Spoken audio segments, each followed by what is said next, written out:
ये तो पढ़ लिया था।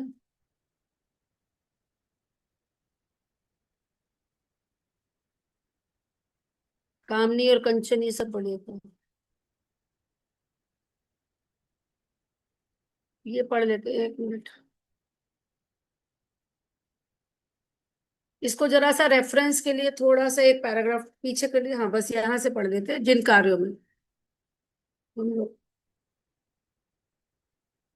सभी को प्रणाम। आज के स्वाध्याय को आरंभ करने से पहले आइए कमर सीधी करें, नेत्र बंद करें, दोनों हाथ गोद में, बायां हाथ नीचे दायां ऊपर, हृदय के क्षेत्र में गुरु सत्ता का ध्यान।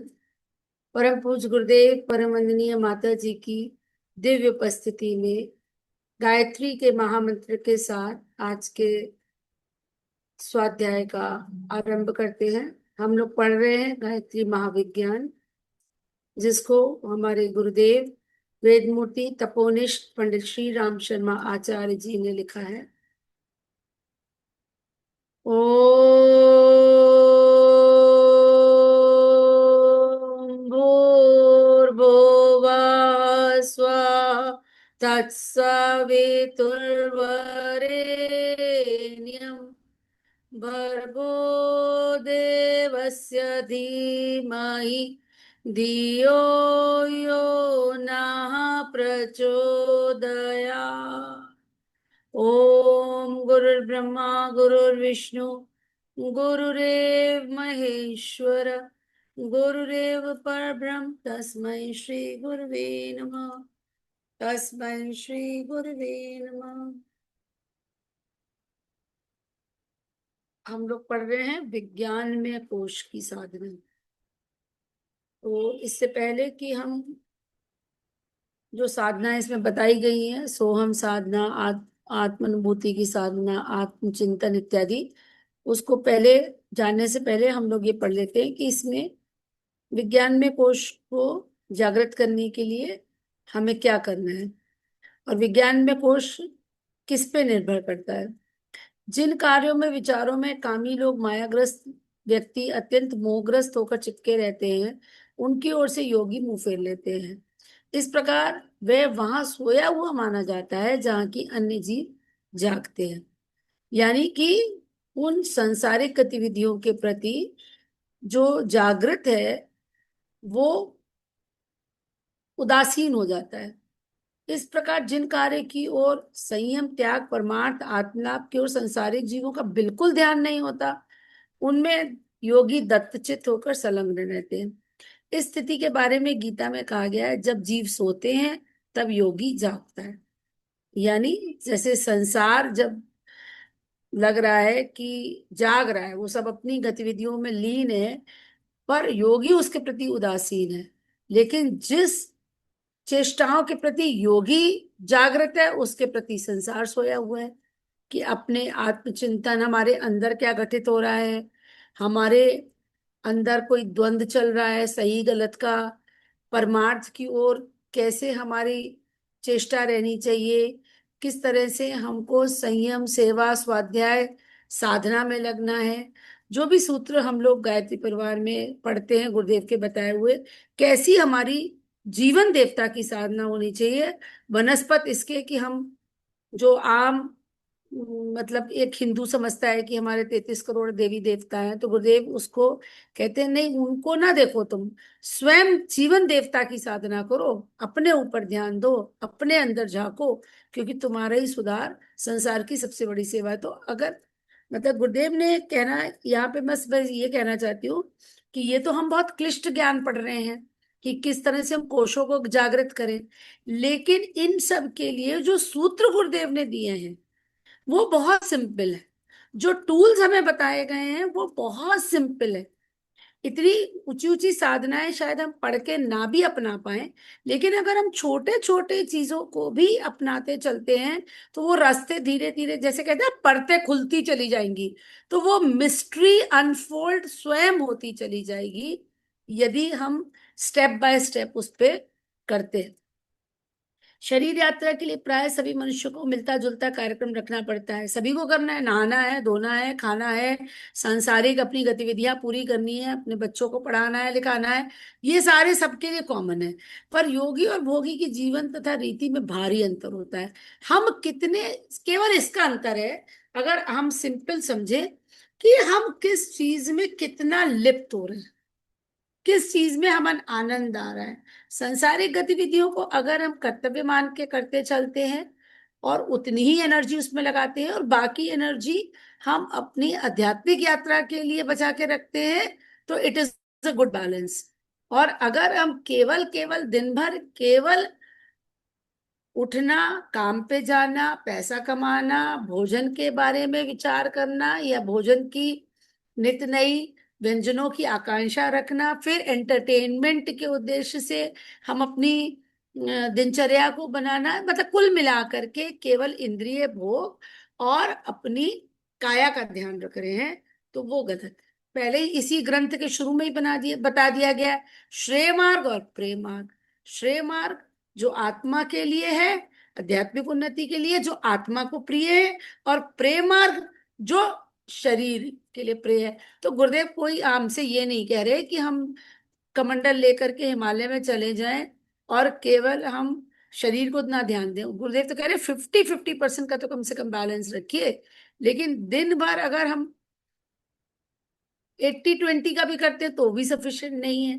धीरे धीरे धीरे धीरे, लेकिन कहीं से शुरुआत हो। जो आम लोग हैं, जो जिन्होंने गुरुदेव को नहीं पढ़ा है, या जिनसे आपकी चर्चा हो, उनको आप ये कह सकते हैं कि एक स्टेप से तो कहीं से शुरुआत करें। फिर वो ग्रेजुअली ग्रेजुअली आत्मिक अनुभूति या आत्मा में आनंद किसको आ रहा, किससे आत्मा को आनंद मिल रहा है, वो सबको धीरे धीरे समझ में आता है। क्योंकि आत्मा सभी की प्योर कॉन्शियसनेस है, वो वही है, परमात्मा का अंश है, सबके अंदर वही है। तो उसमें अपने आप लोगों को समझ में आने लगेगा क्या है। वो आगे दिया भी है इसमें कि आत्मा की आवाज क्या है। शाम तक जो श्रम करना पड़ता है उसमें से अधिकांश समय अन्न वस्त्र जीवन आश्रितों की व्यवस्था में लग जाता है। शाम को फिर नित्य कर्म भोजन, रात को सो जाना। इस दूरी पर सबका जीवन घूमता है, परंतु अंत स्थिति में जमीन आसमान का भेद है। एक मनुष्य अपने शरीर सुख के लिए धन और भोग इकट्ठे करने की योजना सामने रखकर अपने हर विचार और कार्य को करता है, जबकि दूसरा अपने को आत्मा समझकर आत्म कल्याण की नीति पर चलता है। तो ये विभिन्न दृष्टिकोण ही एक के कामों को पुण्य एवं यज्ञ बना देते हैं, और दूसरे के काम पाप एवं बंधन बन जाते हैं। एक ही चीज ध्यान रखनी है, अगर आत्मोन्नति करनी है और हमेशा अंदर नजर रखनी है, इंटेंशन क्या है, भाव क्या है। किसी भी कार्य को करने के लिए जो संसारिक व्यक्ति करेगा उसकी इंटेंशन अलग होगी, जो एक आत्मिक दृष्टिकोण रखने वाला व्यक्ति करेगा उसकी इंटेंशन अलग होगी। बस इतनी सी बात है। हर कार्य में ये देखना है कि हमारे इंटेंशन क्या है, बस इंटेंशन मैटर करता है। इवन आप लॉ में देखेंगे ना, जो सुप्रीम कोर्ट है, हाई कोर्ट है, वो क्या देखता है, इंटेंशन क्या थी। अगर वो इंटेंशन किसी को मारने की थी तो वो मर्डर की धाराएं लगेंगी, और वो इंटेंशन अब स्वयं की रक्षा के लिए की गई, कोई मर्डर, कोई मतलब वो किसी को मारा, तो उसमें अलग सजा होती है ना। तो intention, what it is, what that matters.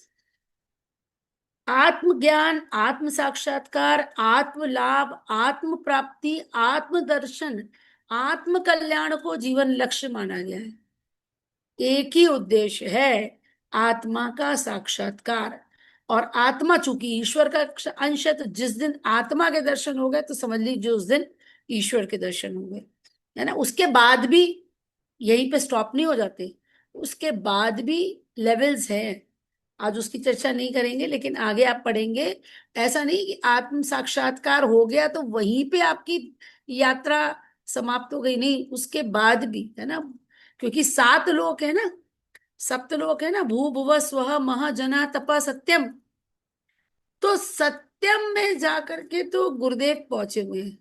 और जहां से अब, जहां अभी तक दादा गुरुदेव रहते थे, जिनका ट्रांसफर अब महासूर्य में हो गया, तो अभी सत्यम पे गुरुदेव हैं। तो अभी तो बहुत, मतलब सोचिए कि आम जो और जितना भी आप शास्त्र पढ़ेंगे, लिटरेचर पढ़ेंगे, जितनी भी बुक्स ऐसी पढ़ेंगे जिसमें मरने के बाद जीवन में क्या होता है, उसमें आप देखेंगे जो नॉर्मल प्राणी होते हैं उनकी जो लोक होता है वो तीसरा लोक है ना, थर्ड लोक तक होता है। और हर लोक के अंदर 7 स्ट्रेटाज है। हर हर लोक में भी 7 7 लेवल्स हैं। और जो बिल्कुल पाताल लोक जिसमें कि बहुत ही निम्न श्रेणी की आत्मा जाते हैं, उनके लिए हर जगह यही वर्णन दिया हुआ है कि वहां अंधेरा रहता है, बिल्कुल। बहुत जैसे नरक के नाम अलग अलग दिए होते हैं ना, बहुत वैसा वाला रौरव नरक या कुछ इस तरह का वर्णन दिया गया है कई कई जगह। तो वो जिस तरह की आपके कर्म है उसके हिसाब से आपका स्टार्ट है। तो उसके बाद ग्रेजुअली ग्रेजुअली ग्रेजुअली आप जैसे जैसे राइज करते हैं और उसके हिसाब से आपको वो मिलता है। तो आत्मज्ञान, आत्म साक्षात्कार, आप आए तो यही करने थे लेकिन भूल गए। माया के आवरण में आते ही जो गर्भ उपनिषद है उसमें पूरा दिया गया है कि आत्मा नहीं, मतलब वो तो शरीर भी बनने लग गया। बच्चे को बोलेंगे शिशु, जब गर्भ में है तो वो उस समय पूरी तरह से सोल कॉन्शियस है, क्योंकि उसने पुराना शरीर छोड़ दिया है, नया शरीर अभी बन रहा है। इस समय उसका संकल्प ये होता है, भगवान मुझे इस कष्ट से निकालो, मैं दिन रात आपका नाम लूंगा, मैं अपना जो जो आत्मा अपने लिए निर्धारित करके आई है यात्रा उसको फॉलो करूंगा। पर जैसे ही वो पहली सांस लेता है, जन्म लेते ही, वैसे ही माया का आवरण उसे डर देता है और ये प्रकृति का नियम है। उसको विस्मृति हो जाती है, फिर से जीरो से शुरू करना है।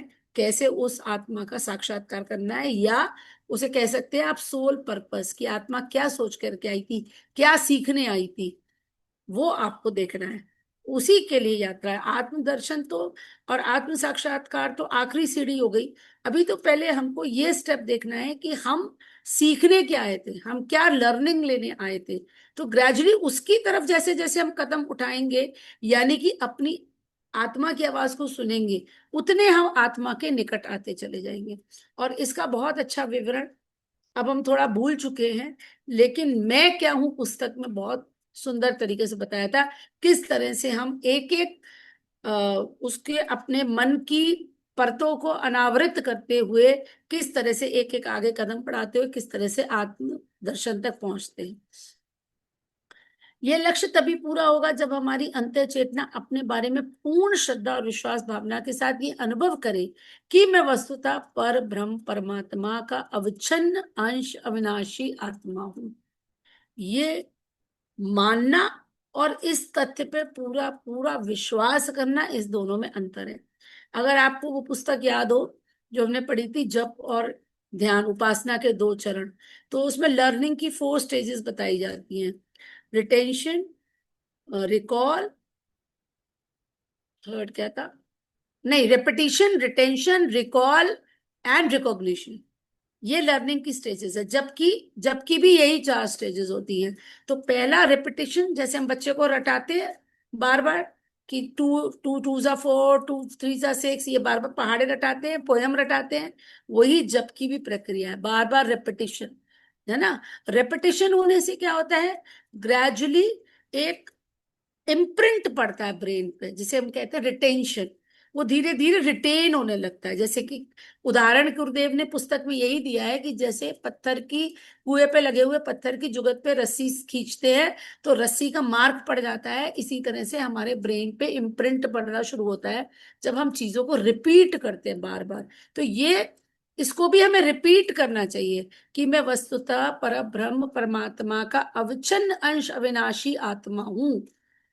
मैं शाश्वत सच्चिदानंद आत्मा, ईश्वर स्वरूप आत्मा हूं और परमात्मा का अंश। थर्ड स्टेज जब आएगी, जब ग्रेजुअली ग्रेजुअली वो इम्प्रिंट गहरा हो जाएगा, तो हम रिकॉल करेंगे कि हाँ, कुछ हमें ऐसा याद पड़ेगा कि हाँ, हमने पिछले जन्मों में भी आत्मा के से निकटता प्राप्त की है, ईश्वर से निकटता प्राप्त की है। और लास्ट स्टेज जो है, जो रिकॉग्निशन जिसकी बात यहाँ गुरुदेव कर रहे हैं, कि ये लक्ष्य तब पूरा होगा जब हमारी अंतः चेतना अपने बारे में पूर्ण श्रद्धा और विश्वास भावना के साथ ये अनुभव करे, मैं वस्तुतः पर ब्रह्म परमात्मा का अविच्छिन्न अंश हूं, अविनाशी आत्मा हूं, यानी सोहम एको, है ना। अहम ब्रह्मास्मि।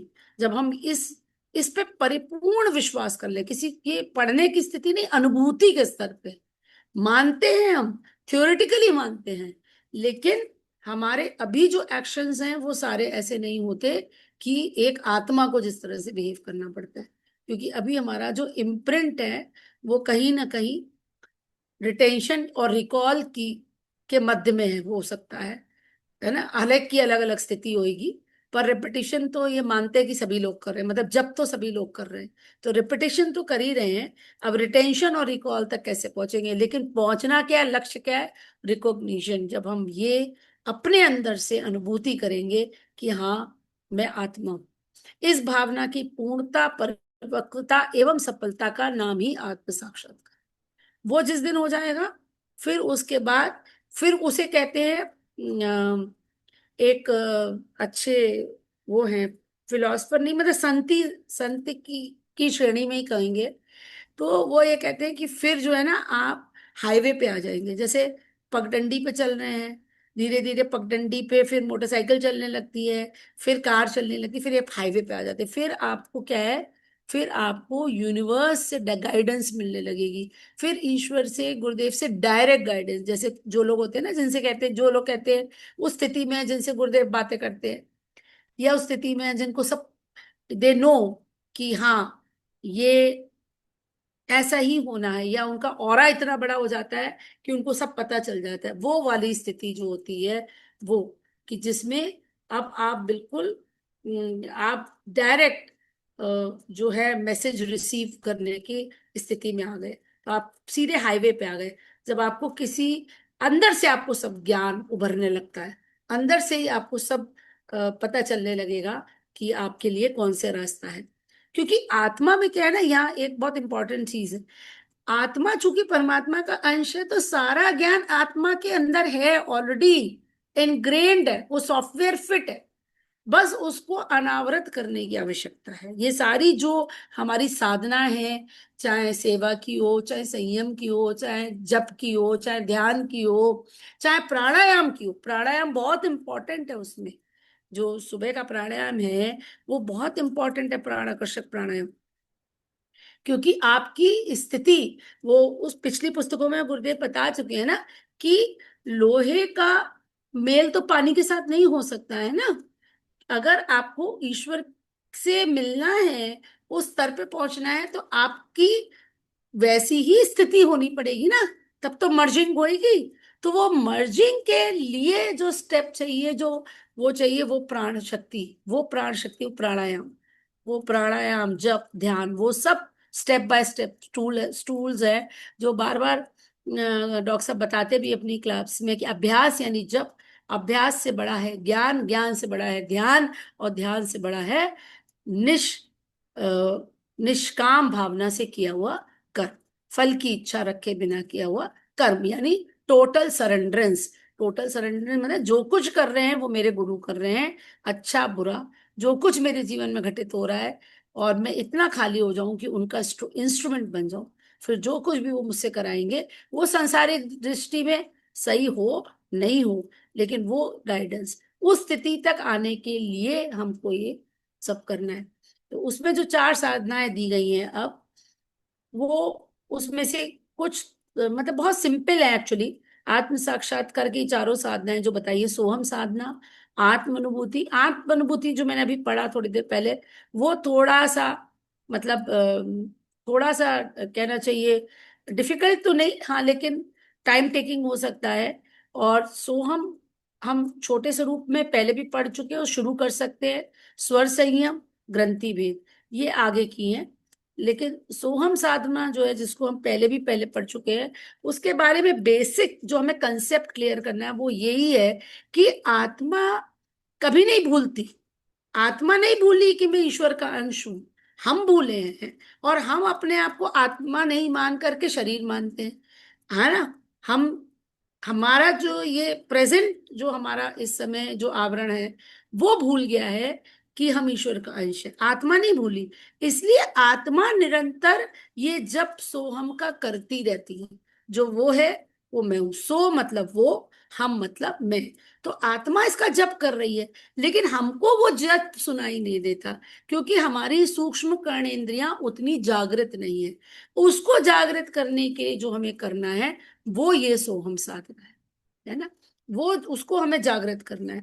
तो वो उसमें करना है क्या है, सिंपल शब्दों में अगर बात करें, इसको पढ़ लेते हैं, पर एक बार इनिशियल अगर बात करें तो कुछ नहीं है, सांस पे ध्यान लगाना है। और जब सांस अंदर जाएगी तो भाव करना है कि सो, वो हम अंदर सोच रहे हैं, अभी हमें सुनाई नहीं दे रहा है, हम ये भाव कर रहे हैं कि सांस अंदर गई तो सो की आवाज आई, और बाहर निकली तो हम। इसको और डिटेल में करेंगे तो जब कुंभक लगा रहे हैं तब वो स, सांस लेते में तब जब कुंभक लगाया, और हम बाद में तो उसे मिला करके हो गया सोहम। पर प्रैक्टिकल उसमें आप उस पर ध्यान नहीं करते, वो जो ब्रेक बीच का कुंभक का है, तो सांस अंदर सो हम, सो हम, ये। और जब हम इस स्थिति में आ जाएंगे कि वो हम सुनने लग जाएं रेगुलर साधना से, तो वो जो आवाज सुनाई देगी वो इन कानों से नहीं सुनाई देगी, वो हमारे जो चमड़ी के कान है उससे नहीं सुनाई देगी, वो हमारी सूक्ष्म कर्णेंद्रियों को सुनाई देगी। वो जब, उसे कहते हैं अजप अजप, यह सोहम साधना। अब इसको पढ़ते हैं। आत्मा के सूक्ष्म अंतराल में अपने आप के संबंध में पूर्ण ज्ञान मौजूद है, ये क्लियर है ना। ये जितना हम इस जीवन में जो हम सोचते हैं ना एंडलेस है ज्ञान, ये ज्ञान सब कुछ अंदर है। आप अ, अब मैं किसका उदाहरण दूं, मैं अपने फूफा जी का उदाहरण दे सकती हूँ, जो जिनको आत्म साक्षात्कार हो चुका था, और जो वो एक उच्च कोटि के साधक थे। आप उनसे किसी भी विषय पे चर्चा कर लीजिए, मेडिकल की बुक्स पे वो चर्चा कर लेते थे। हमारी एक किताब होती है एनाटॉमी की, मोटा ग्रंथ होता, मोटा ग्रंथ, और वो सारी उस मेडिकल की किताबों पे वो चर्चा कर सकते थे। फिर वो अगर मैथिली शरण गुप्त की कविता गाने लगते थे तो वो ही गाते गाते थे, जयशंकर प्रसाद को कोट करते थे तो वो ही बोलते चले जाते थे। हम लोग सोचते थे कितना इन्होंने पढ़ा है, कितना, मतलब उस स्थिति में हम लोग को नहीं मालूम था कि ये ज्ञान तो अंदर वो चित्त के रूप में है। बाद में ये बात समझ में, हम लोग को सोचते थे कितनी, ही सो इंटेलिजेंट, ही सो वेल रेड, इनको कितना कुछ आता है। पर वो आज हम समझ सकते हैं कि वो ऑलरेडी इनग्रेन्ड था अंदर, उसमें था उनको। तो वो जिससे भी चाहे वो एनर्जी से कनेक्ट करके वो फ्लो करने लगे, है ना। वो फ्रीक्वेंसी उस ज्ञान से, वो तो ऑलरेडी है ना वहां पे, पूरा ब्रह्मांड में सब कुछ है स्टोर्ड। तो उस फ्रीक्वेंसी से कनेक्ट हो गए, वो फ्लो करने लग गया चैनल, बस उसी पे वो बोलने लग गए, है ना। तो ये समझने की बात है, क्योंकि हम एक्वायर्ड लर्निंग पे बहुत जोर देते हैं ना, कि हमें ये सीखना है, बच्चों को स्कूल भेजना है, ये सिखाना है, वो सिखाना है। और हमने जो अपनी गुरुकुल पद्धति वो छोड़ दी कि पहले अपने विषय में जानो, फिर करियर को चूज करो, फिर उसके बाद आप आजीविका, अपने इंटरेस्ट के अनुसार आजीविका के अनुसार अपना कोई भी चूज कर सकते हैं। लेकिन ये जो आज हम कर रहे हैं मॉडर्न टीचिंग में, हम क्या कर रहे हैं, एक्वायर्ड लर्निंग पे जोर दे रहे हैं। तो ये कॉन्शियस में जा रहा है, हमारे कॉन्शियस ब्रेन में, चेतन मन में। चेतन मन हमारे साथ नहीं जाएगा, क्या जाएगा, अवचेतन, अवचेतन जाएगा। तो अवचेतन में जो स्टोर्ड है वो अभी हमारा सुप्त पड़ा हुआ है। इसीलिए वो बार बार बात आती है फिर से लौट करके, कि जन्म, गर्भ के 9 महीने और जन्म के 5 वर्ष, उसमें हम अचेतन में स्टोरेज कर सकते हैं, क्योंकि मल्टीपल जीबी का, एमबी का डाटा हम उसके अंदर डाल सकते हैं। तो यहाँ पे यही बात कह रहे हैं कि आत्मा के सूक्ष्म अंतराल में अपने आप के संबंध में पूर्ण ज्ञान मौजूद है। हम कहाँ थे, कहाँ से आए हैं, हमारी क्या क्या यात्रा हो चुकी है, क्या क्या हमारे एक्सपीरियंस है, सब कुछ उस आत्मा में सब स्टोर, सब पता है अंदर आत्मा को। वे अपनी स्थिति की घोषणा प्रत्येक क्षण करती रहती है, ताकि बुद्धि भ्रमित ना हो। मतलब अंदर से आवाज आती है, आप जब भी कुछ गलत करते हैं आती है ना आवाज, लेकिन हम या तो निग्लेक्ट कर देते हैं। लेकिन एक बार, एक बात, ये बात पहले भी मैंने क्लास में कही थी, अगर एक बार हम प्रैक्टिस कर ले तो वो आवाज और क्लियर क्लियर क्लियर होती जाती है। बस ये हमें देखना है कि वो हम अपनी बुद्धि से या अपनी कन्वीनियंस से उसको मोल्ड ना करें, उस आत्मा की आवाज को सुनने का प्रयास करें, और उसको सुनने की बजाय जितना हम उसको फॉलो करेंगे, आप कल से इस बात पे ध्यान दीजिएगा, आप इस बात पे थोड़ा सा भी ध्यान दीजिएगा, अंदर अंदर से क्या आवाज आ रही है, और उसको फॉलो करें, उसको नेग्लेक्ट ना करें। जैसे जैसे उसको फॉलो करेंगे, वो आत्मा की आवाज और क्लियर होती चली जाएगी, गाइडेंस और क्लियर हो जाएगी। वो अपने स्वरूप को ना भूले। थोड़ा सा ध्यान देने पर आत्मा की इस घोषणा को हम स्पष्ट रूप से सुन सकते हैं। उस ध्वनि का निरंतर ध्यान दिया जाए तो उस घोषणा करने वाले अमृत भंडार आत्मा तक भी पहुंचा जा सकता है। अच्छा, अभी प्रियंका इसको पढ़ने फिर डिस्कस करते हैं। निग्लेक्ट ना करने का तरीका यही है कि हमको बहुत सजग रहना पड़ेगा। हम सुनते तो हैं, पर इतने ओवर बिजी हो जाते हैं अपने रोज के कार्यक्रम में कि वो जो आवाज होती है वो कहीं ना कहीं थोड़ी सी दब जाती है। तो भ्रमित ना हो इसके लिए हमको थोड़ा सा कहना चाहिए कि एक रिलैक्स शेड्यूल, और सुबह उठ के ही अपने ध्यान और जप का कार्यक्रम, सोने से पहले तत्बोध की साधना, या सोने के शाम से स्लो डाउन करना, फिर आप देखेंगे कि वो आपकी आवाज क्लियर हो रही। जब हम ओवर बिजी होते, बहुत सारे थॉट्स एक साथ आ रहे हैं हमारे, बहुत सारे काम, मल्टीटास्किंग चल रही है, उस समय आप नहीं सुन पाएंगे। अभी हम इतने एक्सपर्ट नहीं हुए ना। जब आपका दिनचर्या थोड़ी स्लो टाइप की चल रही होगी, उस समय आपको समझ में आएगा कि आपके अंदर से क्या आवाज आ रही है। जब एक सांस लेते हैं तो वायु प्रवेश के साथ साथ एक सूक्ष्म ध्वनि होती है, जिसका शब्द सो जैसा होता है। जितनी देर सांस भीतर ठहरती है, अर्थात स्वाभाविक कुंभक होता है, उतनी देर आधे की सी विराम ध्वनि होती है। और जब सांस बाहर निकलती है तो हम जैसी ध्वनि निकलती है। इन तीनों ध्वनियों ध्वनियों पर ध्यान केंद्रित करने से अजपा जप की सोहम साधना होने लगती है। ये तो हम लोग ने पहले करी भी है, और दोबारा फिर इसको कर सकते हैं। इस फ्राइडे को देखिएगा दीदी, इस सोहम साधना, है ना, हम लोग थोड़ा कर ले तो रिवाइज हो जाएगा फिर से। प्रातःकाल सूर्योदय से पूर्व नित्य कर्म से निबटकर पूरब की ओर मुख करके किसी शांत स्थान पर बैठिए। मेरुदंड सीधा रखिए, दोनों हाथों को समेटकर गोदी में रख लीजिए, नेत्र बंद रखिए।